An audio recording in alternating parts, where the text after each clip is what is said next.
Ladies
Charter, that thing is written. The solos are just you class name group. The solos are just class name group. Class name group. One more thing.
Priest, can you say your name?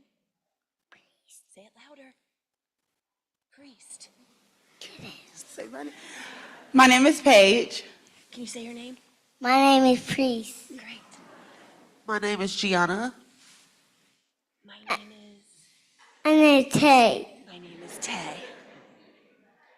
Can you say? My name is Markel Hurd, And I'm with Leading Men's Fellowship. and I'm with the Little Men's Fellowship. Can you say your name? My name is Azar. Good job. My name is Isaiah Smiley, and I'm with the Leading Man Fellowship. Great. Can you say your name? My name is TJ. Good job. Dad? I'm Teron Long, an Aiken College of Career graduate. Can you say your name? Jojo. My name is Jojo. Good job.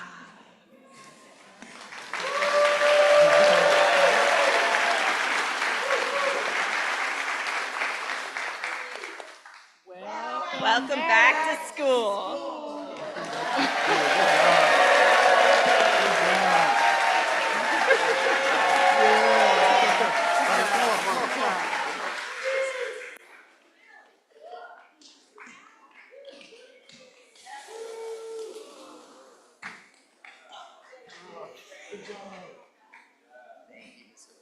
I'm going to go give this to Ron.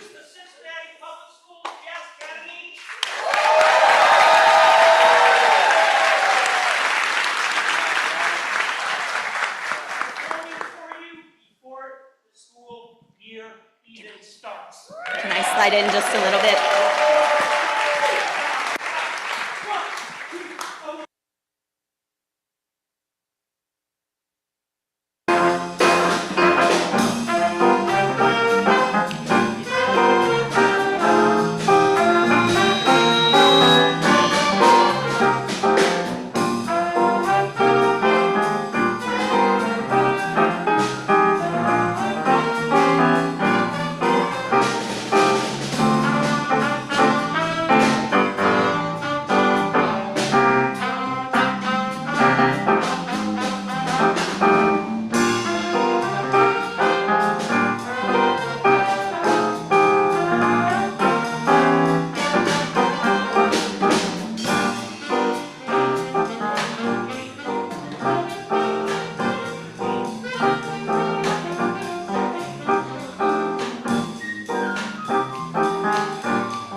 Ladies and gentlemen, please put your hands together for the CPS Jazz Academy, directed by Dr. Isadora Rudner.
Now, ladies and gentlemen, put your hands together for Interim Superintendent Shauna Murphy.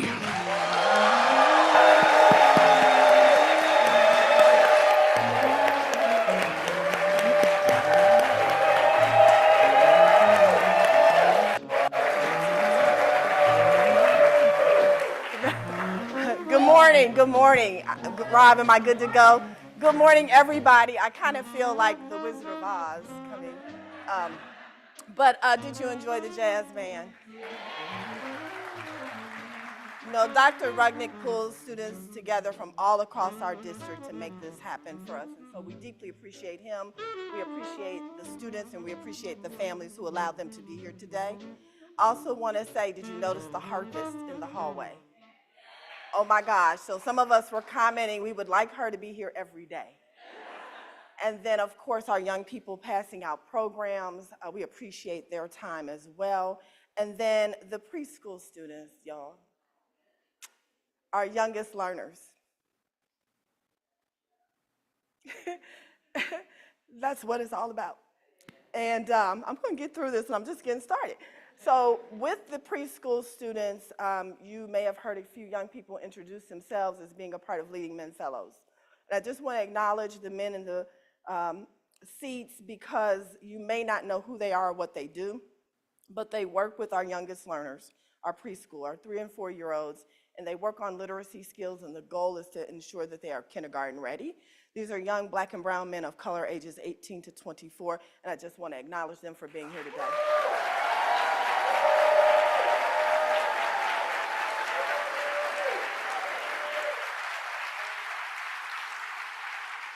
So there are several ways we benefit from the Literacy Lab's Leading Men Fellows, and the first is working with our 3- and 4-year-olds, but the second way is it's a pipeline for us. We know that there's a teacher shortage, and we know that it's very challenging, in particular, to get black and brown men of color in front of our children, and so we plan to do a great job this year working with Julia Indelecio and the HR team and trying to get them together either as paraprofessionals or on track to be teachers in our schoolhouses. So thank you for being here. And I want to welcome everybody who is here in the ILC, who may be in the overflow room, who had challenges parking today. I apologize. And I also want to thank those who are watching online. It's so incredibly important to me that you've taken the time to do that today. Thank you so very much for joining us. So the preschoolers reminded me of a time when I was a student at Swifton Primary School, a Cincinnati public school, when we had half-day kindergarten programs, if anybody remembers those. And I can remember every single teacher I had. I remember them by name, by grade, and by personality. And they truly inspired me to want to become a teacher. And that's all I dreamed about. They would give me books and the blue, purple ditto sheets to take home and to practice math and to read. And I thoroughly enjoyed it. I was a strange kid because I thought winter break was way too long. And then after school, I would go home. Some of you may remember Mr. Rogers, and we would watch Mr. Rogers' Neighborhood. But Mr. Rogers didn't really teach us about math and writing and reading. He taught us things about what it means to be a good citizen. So he would come home from work every day. He would open that door. He would change his suit coat. He'd put his sweater on. He'd sit down and he changed his shoes to something more comfortable. And he would teach us indirectly about things like kindness, about being a good person, about using our imagination. And so it just makes me so proud to be here today to talk to you about student achievement, because all of those lessons Mr. Rogers taught me and others like me are lessons that we do here at Cincinnati Public Schools every single day. And each of those lessons contribute to our student achievement. And so some of you may remember things that the board has commented about the reasons we're here to improve student outcomes for kids. We want to improve student outcomes for kids using a whole child method. Everything about that child, their family, their community is important for us to move the needle, to move the mark with those young people. And so we celebrate the young people who make honor roll, those who make honor roll every quarter, every year, and those who make honor roll one time in their educational career. You see pictures of Kids who participated in the Martin Luther King Jr. Oratorical Contest, we congratulate and we celebrate them. All those students who write for their student newspaper, we congratulate and we celebrate them. But this school year brings new opportunities for us, and we are so excited to share with you what we're going to continue to make progress in, and those are some of our test scores from this past spring. And so the deputy shared with me a chart with some results, and we took a look at that, and there are so many things to celebrate about Cincinnati Public Schools teachers, the students, and those who contribute every day for outcomes in student achievement. I want to share with you, and please celebrate with me, 13 out of 20 tested areas showed improvement for Cincinnati Public Schools.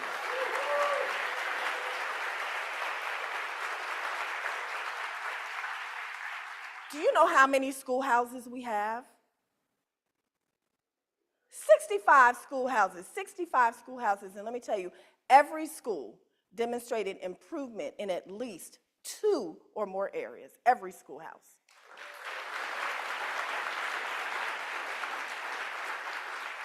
But there's more. There's more to celebrate. There's more to be proud of. 97% of our schools demonstrated improvement in 3 or more areas.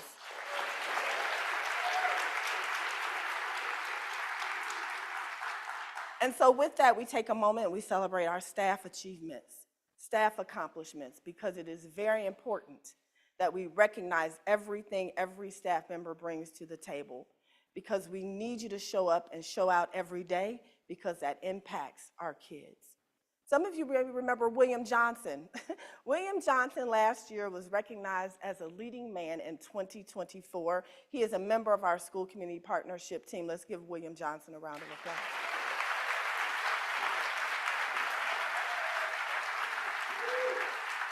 This past spring, our district took the time to recognize members of our staff from every single organization in this district. And I want to recognize and acknowledge the 2024 Employees of the Year and all of the unions and unrepresented groups that they stand for. Let's recognize them, please.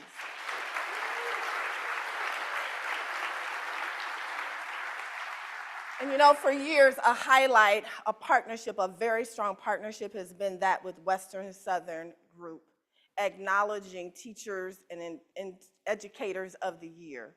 And so this year, there were so many deserving educators who were finalists, but we want to highlight and we want to acknowledge Ms. Susan Grasso, a teacher at Hughes, being this year's Hawkins Award winner. Congratulations.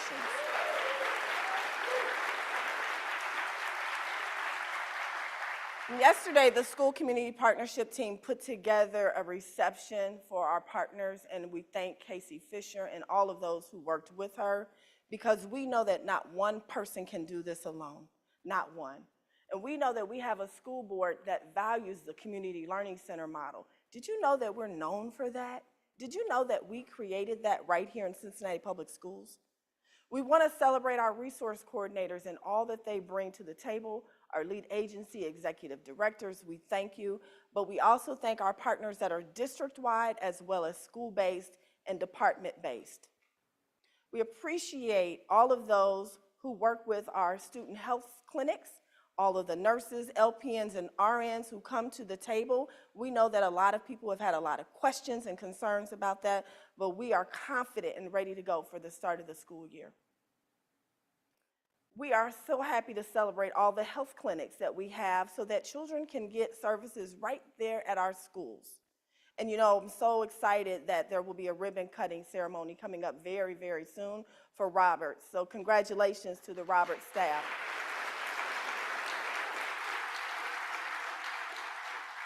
Two days ago, the deputy and I were out at Woodford School, and guess what? They did a ribbon cutting for their Mindpeace room for their staff. Congratulations to Woodford, to Mindpeace, and to your mental health agency. So at the top of this particular conversation about partners, I mentioned our board and the policies that they have put in place to ensure that we maintain our community learning centers and we support our resource coordination and we honor all the partners that come to the table.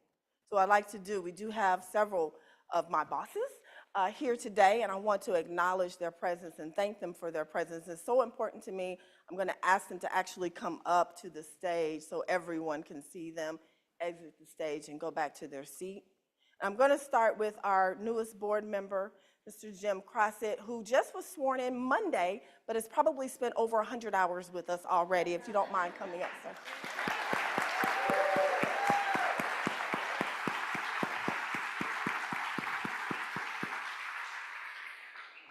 Thank you so much. Yes, sir. And then, of course, we have Ms. Kendra Mapp.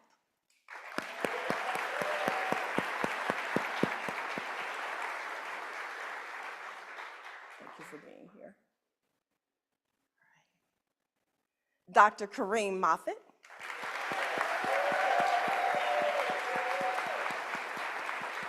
Thank you for being here. Thank you so much. And then our vice president is running late. She will be here eventually. And then we have a couple of other board members who send their regrets. They wanted to be here, but they did have a conflict for today. And then before I take a seat for a moment, I do want to introduce our board president, Ms. Eve Bolton. Ms. Bolton, our president is going to share a few words with you, but I just want to remind you that she is a native Cincinnatian, a graduate of both Cincinnati Public Schools and the College of Worcester. Aiken, swoop, I'm sure she's going to tell you that. What you may not know about her is that she was hired by Wyoming City Schools to teach social studies, and she is very proud to let us know that she directed many of their plays along the way. She was in Wyoming for 36 years, and Julie Sellers knows this. She was also the president of their teachers union. Ladies and gentlemen, as we take our seats, Ms. Bolton will bring a greeting.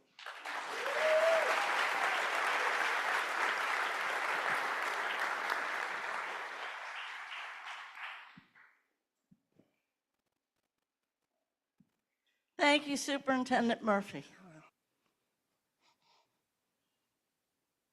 I love CPS.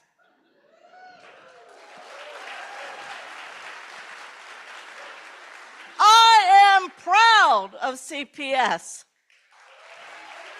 And I gotta tell you, I am gonna strut our stuff this year because of the values that we have and the work that we have done. This is the oldest school district in the north. Oh, I got to stand on my mark. Rob he just motioned to me. This is the oldest school district in what was once known as the Northwest Ordinance Territory. We are approaching our bicentennial year. So I know we worry about each of these report cards, but the reality is we got to think about the next century. And we got to be worthy of the 2 centuries that preceded us. You know, we mentioned Jim. Julie told me, she's also a native, by the way, from Aiken. Swoop, as is Emily from Aiken. But we love everybody, it's okay. But Julie told me, and I didn't know it. But think about this. We have to think of the next century. But Jim's dad was the assistant or associate super or deputy superintendent that helped invent magnet schools and actually brought Montessori to CPS.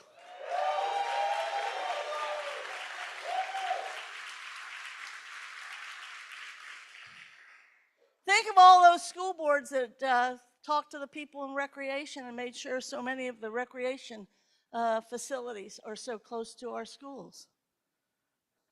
Think of the folks that made the decision to make sure that we had such campuses. Think of the taxpayers that spent $1.2 billion, 80% of which was local, to rebuild this whole district. There is not an urban district in this country that believes or practices more of what the superintendent mentioned, which is whole child. All aspects of whole child. There's not an urban district in this country that has better, more progressive, viable, and demanding unions than we have, and that has been proven.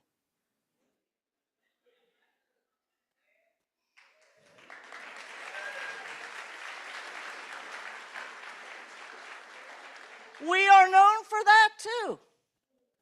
For 50 years, we have been known for that. For 50 years, everybody in this community, our partners and our taxpayers, our moms, our dads, our aunts, our uncles, our granddads, our neighbors, have built a collaborative, caring school community pursuing excellence. We are the keepers of that heritage, and we have to be worthy of it. So when I say I love CPS, what I'm really saying to the community is we love you because the community owns these schools, and the community bought these schools, and the board listens to the community, and we try to be worthy of the towns, little townships, villages, and big city that are in this district. Please work every day to be worthy of our history and our heritage. And by the way, I do think it's remarkable that I've spoken this short a period, because even though I've been out of school as a teacher for about 15 years now, I do think in terms of 45 minutes and 52 minutes, which could explain why all the board meetings are so darn long. I love you, work hard, and we'll see you around.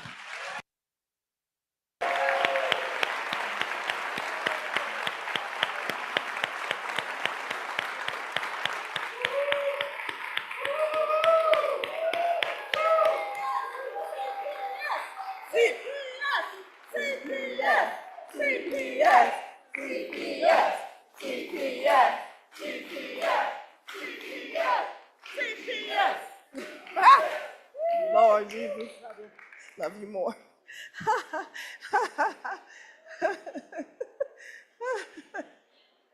Oh, I asked Ms. Bolton yesterday, would she need a podium? I already knew the answer. So thank you, Ms. Bolton. Thank you to all of our board members so much.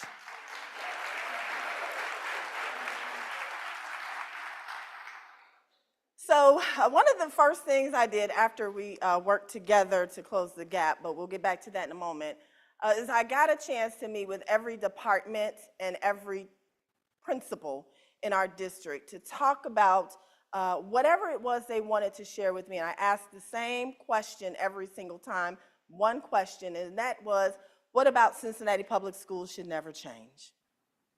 Remember that question? And I got responses like, our commitment to community, parent voice, Ms. LaRonda, collaboration, diversity of thought, keeping the kids first, innovation. And so that helped me think about what I would want to say to you today and what plans I would want to put in place. But I want you to know that part of what you shared with me came this idea of our theme for the year, and that is Here for Kids.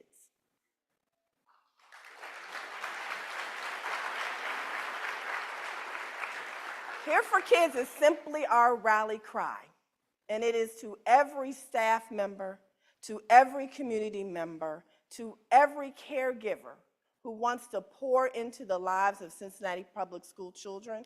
We want you to know that at the end of the day, all day, every day, for the 2024-2025 school year and beyond, we are here for kids. We know that there's a lot of work that goes into making sure that happens, but trust me and believe me, I definitely do not stand alone. And so I want to introduce you to the members of the senior leadership team. I am going to ask them to come up and join me on the stage for a few moments. And I do want to start with our Deputy Superintendent, Dr. Alicia Smith.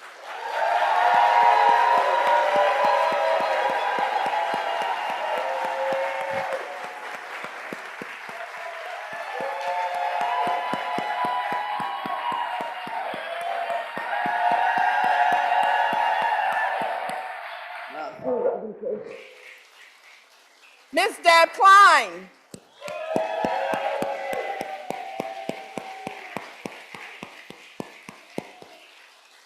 Miss Amy Randolph.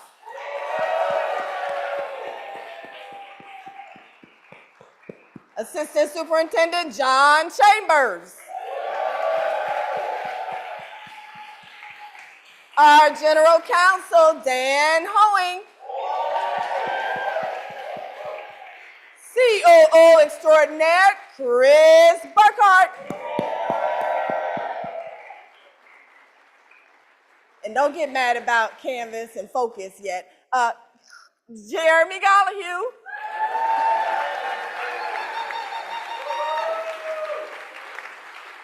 Our Treasurer, Jen Wagner. Taking the lead with Human Resources, Miss Julia Indelatio. Running all the communication, Miss Catherine Robinson.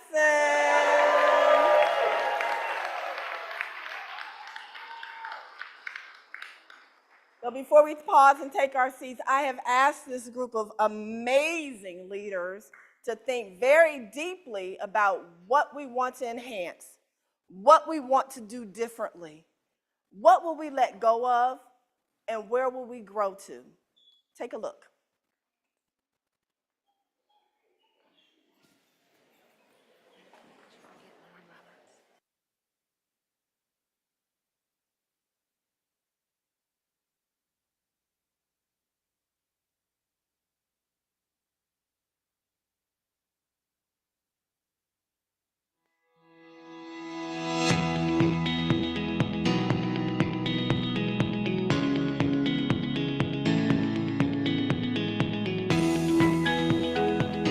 Imagine a future where students arrive at school on electric buses, dramatically reducing our carbon footprint and fostering a cleaner, greener city. Envision schools that are self-sustaining with fresh, locally grown produce served in our cafeterias. Think about a future where every faculty and staff member is cherished and supported. Where we prioritize the well-being of our educators, ensuring they're equipped to help our students thrive. Visualize classrooms where technology enhances learning, providing personalized educational experiences for every student. Picture a future where literacy rates soar, equipping every student with the skills they need to succeed. Imagine students graduating ready to conquer college, careers, and life. See a future where students are prepared to excel in every endeavor, embodying the spirit of education, employment, or enlistment. Picture our community partners interconnected, working together to serve the whole child and support every student and staff member's journey. At Cincinnati Public Schools, we are here for kids. Together, we can create this future. Welcome to a new school year.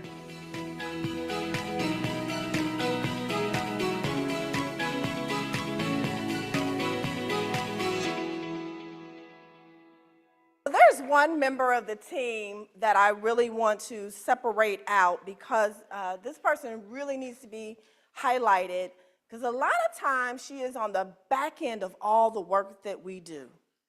And she comes to us in a very professional and friendly manner, but it doesn't matter. When you hear the words internal auditor, it makes you quiver. So we have met with this person. We have invited her to our senior leadership retreat. We have asked her to join us for our senior leadership meetings. And we want to take a moment to welcome to the stage to introduce you to this person on the front end of the work to help us not step in buckets, Ms. Lauren Roberts.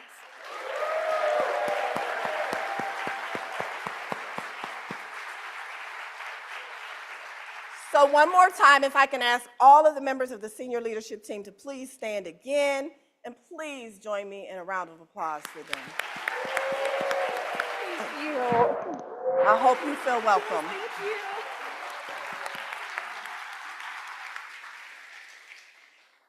Did you enjoy the video? We can do this, right? We will do this, right? Okay, well, I'm glad you're saying that, and I want to thank publicly our principal angels who have been working tirelessly this summer, and I want to tell you about all of that work. And so we had a chance to, day one of work, the deputy and I immediately got to work on the budget. And we partnered with our treasurer, Jen Wagner, and we said, listen, we're only going to be able to do this if we do it as a collective and if we do it as a collaborative process. And so Ms. Bell is in the room, Ms. Sellers is in the room. I don't know if there are any other union presidents in the room. I'm going to ask them to stand to be acknowledged. And if I'm missing any president,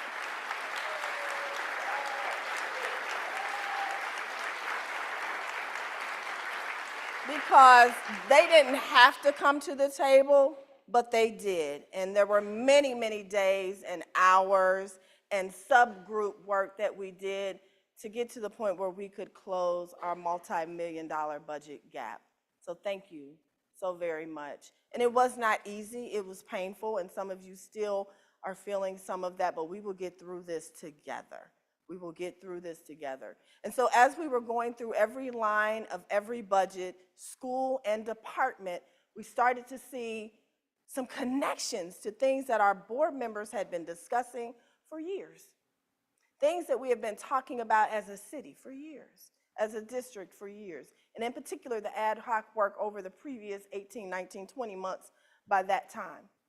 So I thought very carefully about how we could evolve into what was happening not only in our school district, not only in our city, but what is happening in our world. You know, the way we did business 2 years ago cannot be the same way we do business starting on August 14th. It just simply cannot. We can either start now or we can wait and wait and wait. My team and I chose to start now. Why not? Why not? And so we began to build what is now called our growth plan, or specifically our district performance redesign sustainability and growth plan. And so the next slide you'll see is a roadmap of that entire, it's a 3-year plan that we have presented publicly, that we have had conversations with schools that are involved in what we call phase 1. The board members have asked me some really tough questions. But I appreciate the tough questions because I need to think about every aspect, and I value and respect the tough questions, and I'd rather be asked than there be wonderment or something that we may have missed. So phase 1 of this 3-year plan, everybody, would you go on this journey with me? Year 1 involves several schools, Riverview East. I see Principal Wolf in the house. Wave, Principal Wolf, thank you so much. And if there's any question about whether or not Principal Wolf loves Riverview East, let it be known. And Principal Wolf, we love you too, darling. Next to her, I do see Miss Nina Giannacchio, the principal of the Spencer Center.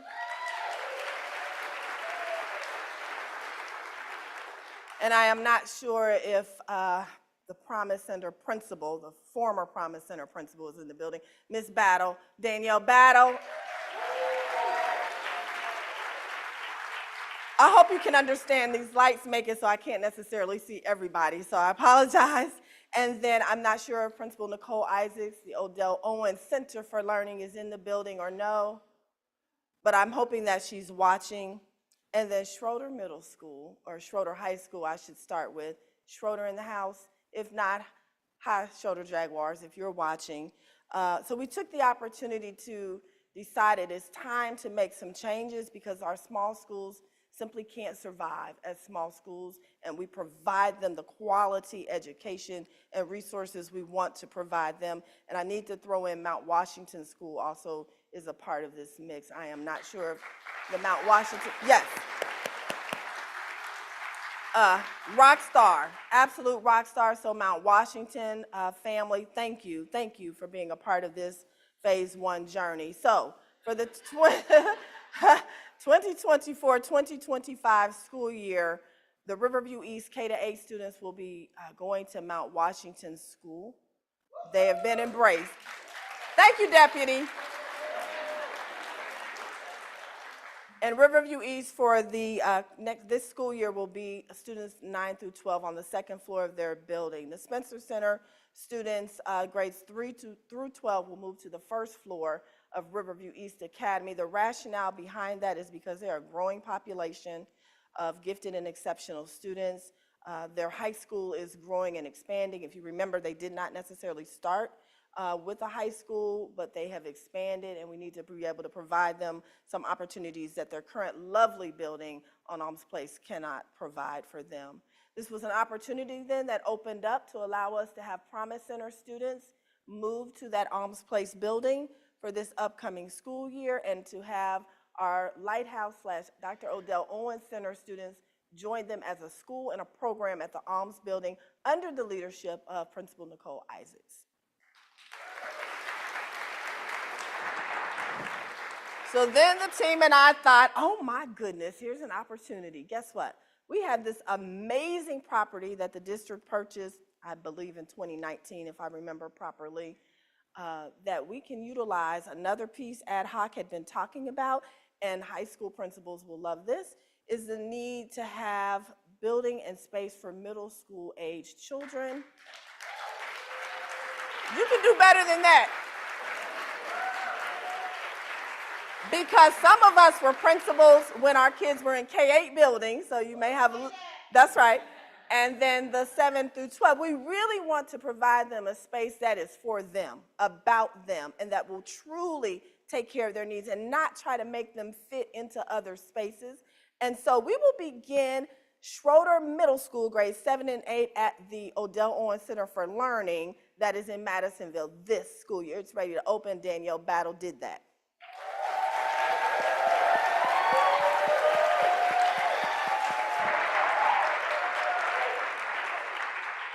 So the whole leadership team is so happy. I'll remind you of Assistant Superintendent John Chambers will be leading that work moving forward.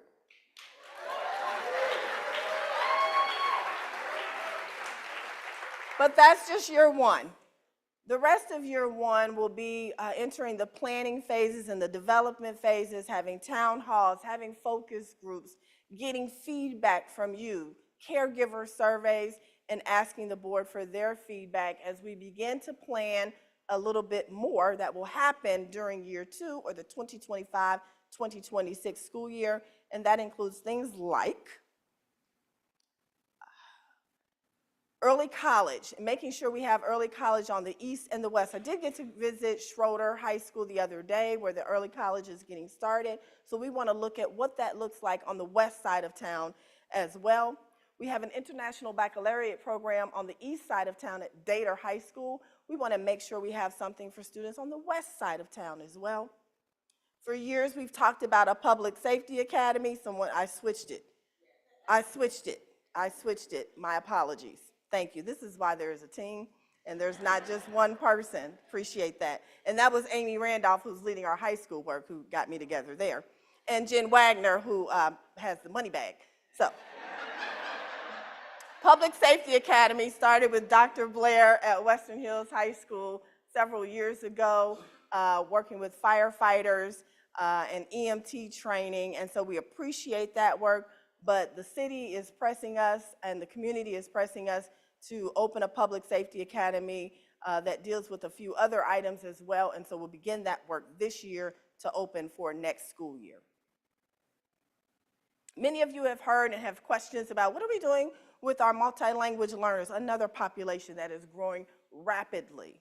And some people think we did away with this. Absolutely not. The board has given us a chance to enhance what we're doing and we're looking to open an academy and a resource center for our families at LEAP. We're looking at our feeder patterns, and we're looking at systems for healthy enrollment. The next school year, we're looking at expanding our career and technical education services by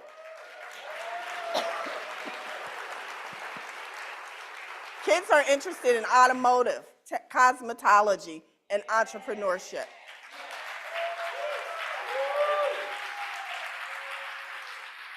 And then finally, we're looking to open a middle school Montessori at Hughes Annex. Excuse me. But how are we going to do all of this? Well, again, that partner piece is so critically important. I'm going to invite Sally Grimes to join me on the stage. Sally Grimes is the Executive Director of Activities Beyond the Classroom, and she's willing to work with me to look at a foundation for Cincinnati Public Schools. Excuse me. Other school districts have this across the country. Why not us? So look for more information soon. Thank you for joining me today, Sally. Now, to close us out, we started with our youngest learners. We're going to end with a staff member.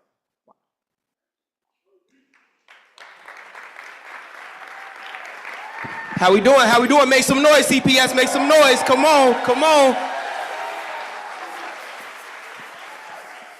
My name is Kyrie Byrne. I'm a proud teacher of CPS, a proud graduate of CPS from the Warner Hills High School. That's right, Warner Hills in the building. As we gear up for an exciting new school year, we invite you all to join us in our mission, Here for Kids. This year isn't just about education. It's about making a lasting impact on every child's life. It's about all of us doing our part to serve the whole child. Together, we have the power to inspire, empower, and uplift our students. Let's begin this school year with enthusiasm and dedication. Make some noise for that, please. Let's create an environment where every child feels supported, valued, and excited to learn. By working together, we can make a difference that lasts far beyond the classroom. Are you ready to make this school year unforgettable, CPS? Join us in celebrating our mission of being here for kids. Together, we can achieve greatness. Together, we are here for kids. Make some noise, please. Yeah. Thank you very much. Thank you very much. Have a great school year.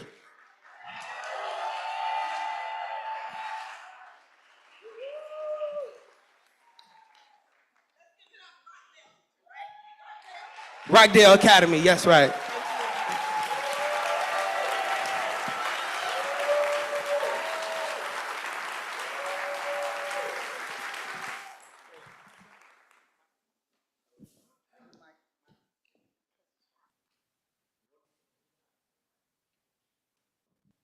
One more time, give it up for Interim Superintendent Shauna Murphy and Rockdale teacher Kyrie Burton. Welcome back to school, everyone.